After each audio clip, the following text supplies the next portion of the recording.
வணக்கம். தெலுங்கானா மாநிலம் சங்கரெட்டி மாவட்டத்தில் ரசாயன தொழிற்சாலையில் பாய்லர் வெடித்து விபத்து ஏற்பட்டிருக்கிறது. 10 பேர் பலியாகி இருப்பதாக தகவல் வெளியாகியிருக்கிறது.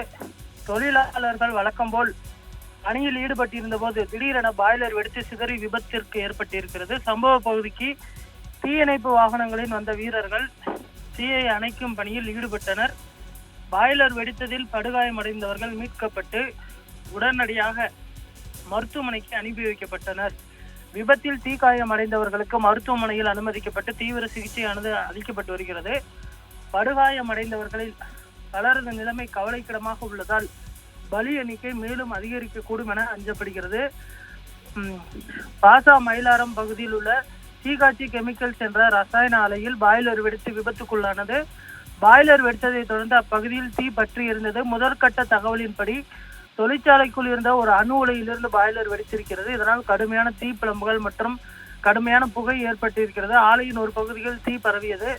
சம்பவத்தின் போது பல தொழிலாளர்கள் உள்ளே சிக்கியதாக கூறப்படுகிறது. தீயணைப்பு மற்றும் மீட்பு குழுக்கள் உட்பட அவசர சேவைகள் சம்பவ இடத்திற்கு விரைந்திருக்கிறது. தற்போது தீயணைப்பு மற்றும் மீட்பு பணிகள் ஈடுபட்டிருக்கிறார்கள். 10 பேர் உயிரிழந்த சம்பவம் தற்பொழுது தெலுங்கானாவில் அதிர்ச்சியை ஏற்படுத்தியிருக்கிறது. உயிரிழந்தவர்களுக்கு தற்பொழுது மாநில அரசின் சார்பாக நிதியுதவி அளிக்கப்பட இருக்கிறது.